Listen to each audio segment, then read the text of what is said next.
A pingüino pequeño le da hipo.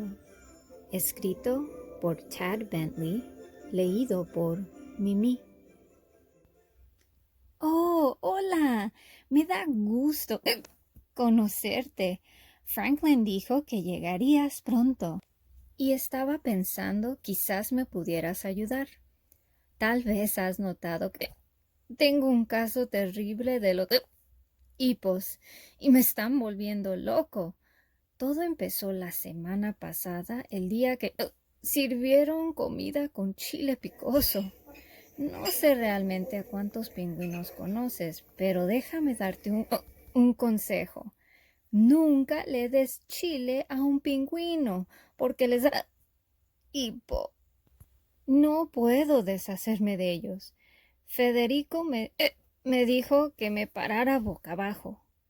Chester me dijo que tomara agua de un vaso, pero al revés.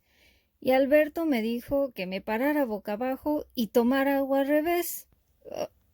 Nada funciona. Pero Franklin me dio una nueva idea y necesito tu ayuda. Dicen que dándole a alguien un buen susto es la manera segura y más cierta forma de curar el hipo. Así que tienes que espantarme. Pero realmente a mí no me gusta ser espantado, así que sea amable. Vas a decir bu a la cuenta de 3. ¿Listos? 1, 2, 3. Bu.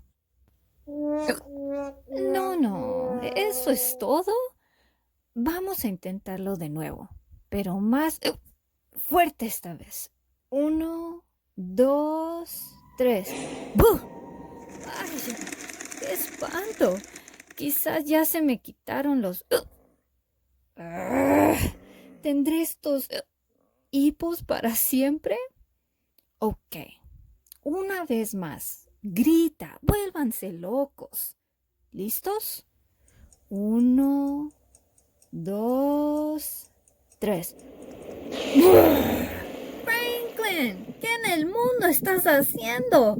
Me dijiste que me parara aquí y esperara un buen susto y luego tú brincas de la nada y ahora mis plumas están todas mojadas y mi mamá se va a volver loca porque apenas acaba de lavármelas el otro día y ahora voy a tener que esperar para que me puedan espantar otra vez. ¡Ah! Espera un segundo. Mi hipo ya se me quitó. Oh, muchísimas gracias. Vamos a celebrar con unos tacos con salsa picosa.